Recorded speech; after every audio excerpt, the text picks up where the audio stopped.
జగన్ వింత వైఖరిని అవలంబిస్తున్నారా? రాజకీయం అంటే ఏంటో జగన్ ఇప్పుడే తెలుసుకున్నారా? అధికారం చేజారడంతో కేడర్ గుర్తొచ్చిందా? జగన్లో ఇప్పుడు రియలైజేషన్ కనిపిస్తోందా?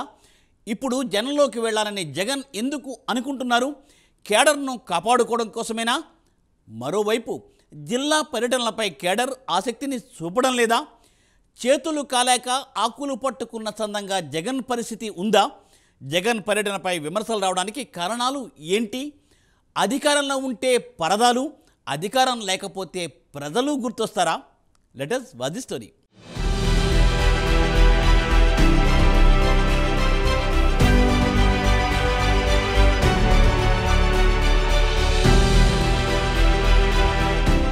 చేతులు కాలేక ఆకులు పట్టుకున్నట్లు ఉంటుంది చాలా మంది పరిస్థితి. ఇది రాజకీయాల్లో కొంచెం ఎక్కువగా ఉంటుంది. అధికారంలో ఉండగా ప్రజల్ని కాదు, కార్యకర్తలను సైతం పట్టించుకోరు. కానీ అధికారం పోతే మాత్రం ప్రజలు, కార్యకర్తలు గుర్తుకొస్తారు. అప్పటి వరకు ఆకాశ మార్గాన తిరిగిన నేతలు కాలిబాట పడతారు. ప్రస్తుతం ఏపీలో మాజీ సీఎం జగన్ పరిస్థితి కూడా ఇలాగే ఉందని రాజకీయ విశ్లేషకులు అంటున్నారు. అధికారంలో ఉండగా సామాన్య జనాలనే కాదు, ఎమ్మెల్యేలు, మంత్రులను కూడా సరిగా కలవని జగన్ ఇప్పుడు జనం బాట పడుతున్నారని వైరిపక్షాలు విమర్శిస్తున్నాయి. ముఖ్యమంత్రిగా ఉన్నప్పుడు పరదాల మాటున తిరిగిన జగన్ ఇప్పుడు జనం బాట పడితే మాత్రం జనం నమ్ముతారా అంటూ ప్రశ్నిస్తున్నారు రాజకీయ పరిశీలకులు. అధికారంలో ఉంటే పరదాలు, అధికారం లేకపోతే ప్రజలు. ఏంటి జగన్ వింత వైఖరి అంటూ కామెంట్స్ వస్తున్నాయి.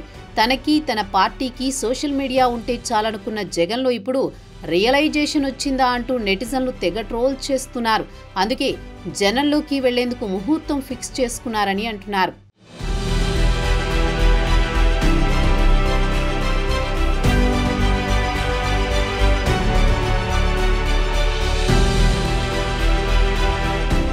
గత అసెంబ్లీ ఎన్నికల్లో ఘోర పరాజయం తర్వాత వైసీపీలో నిస్తేజం నెలకొంది.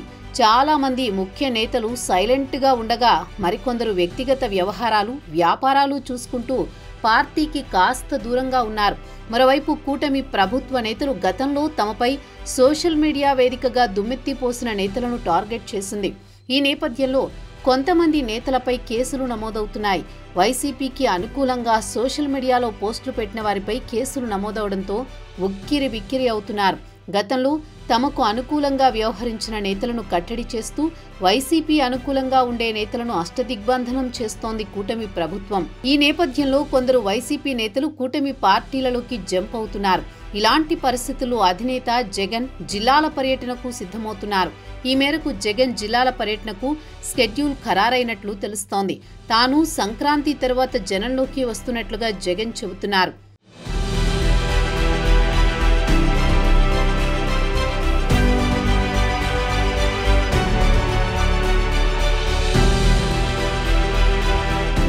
ఈ క్రమంలో జనవరిలోగా పార్టీ కమిటీలు అన్ని బూత్ లెవెల్ వరకు వేయాలని ఆయన పార్టీ నేతలను ఆదేశించినట్లు తెలుస్తోంది. తాను సంక్రాంతి తర్వాత జనంలోకి వస్తానని, ప్రతి బుధ, గురువారాలలో 2 రోజుల పాటు జిల్లాలలోనే ఉంటానని, అక్కడే బస చేస్తానని ఆయన ప్రకటించారు. కార్యకర్తలతో మమేకమవుతానని, తనకు అన్ని విషయాలు వారు నేరుగా కలిసి చెప్పుకోవచ్చని జగన్ తెలియజేశారు. పార్లమెంటు యూనిట్గా చేసుకుని ఈ జిల్లాల పర్యటన ఉంటుంది అని జగన్ చెప్పారు. అంటే మొత్తం 26 జిల్లాలు. జిల్లాలో 2 రోజుల లెక్కన 52 రోజుల పాటు జగన్ పర్యటనలు నిరంతరాయంగా సాగుతాయని తెలుస్తోంది. అయితే జగన్ ఎక్కడి నుంచి తన జిల్లాల టూర్ ప్రారంభిస్తారు అనేది ఇంకా తెలియాల్సి ఉంది. డేట్, జిల్లా, ముహూర్తం అన్నీ తొందరలోనే ఖరారు చేస్తారు అని ఆ పార్టీ నేతలు అంటున్నారు. జగన్ చేపట్టబోయే ఈ కార్యక్రమానికి ఒక పేరు కూడా పెట్టాలని నిర్ణయించినట్లు తెలుస్తోంది. ఈ కార్యక్రమంలో భాగంగా జగన్ నేరుగా ప్రజల్ని, కార్యకర్తలను కలవనున్నారు. వారి సమస్యలు అడిగి తెలుసుకోనున్నారు. ఈ సందర్భంగా కూటమి ఇచ్చిన హామీలపై ప్రభుత్వాన్ని నిలదీయనున్నట్లు సమాచారం.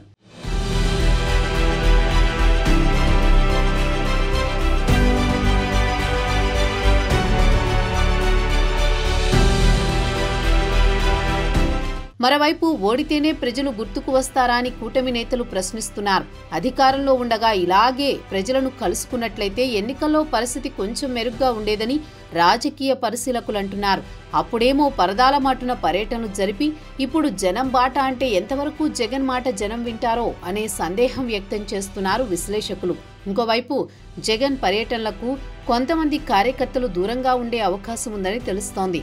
జగన్ జిల్లా పర్యటనలపై కేడర్ ఆసక్తి చూపడం లేదని వార్తలొస్తున్నాయి.